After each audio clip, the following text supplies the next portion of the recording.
الجزيرة الأولى. وأقول للأستاذ بالنسبة لمستوى التعليم، الآن العالم كلها تشكو من أنه انخفاض مستوى التعليم. ليه أسباب، هسه أسباب مالية، أسباب أخرى، شلون التعليم؟ والله لعدة أسباب انخفض مستوى التعليم عند الطلبة. أولا ما كانت أكو إنترنت،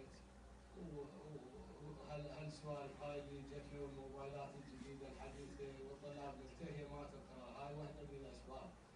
والسبب الثاني المدرسين أقل رواتب للدولة، فالمدرس ما جاي يؤدي دوره بالصورة الصحيحة، يتأمل الطلاب تجي له البيت يدخلهم دورات خصوصية، يدرسهم دروس خصوصية حتى يصرف جهده هناك، يصرف جهده بالبيت ما يصرف جهده بالمدرسة. يعني كثير من الأمور. بعدين المدارس ما حد معتني بيها، يعني هسه هاي بناية الصناعة مثلا مبنية من يجوز قبل لا أصير هاي، ولحد الآن ما بيها أي ترميم، أي شغلات، أي شيء جديد. هنا المدرسة مالت الرضوان اللي هي إعدادية مالت الأكاديمي العلمي والأدبي، ظلت تطيح عليهم من السقف، يطيح عليهم وصل يعني.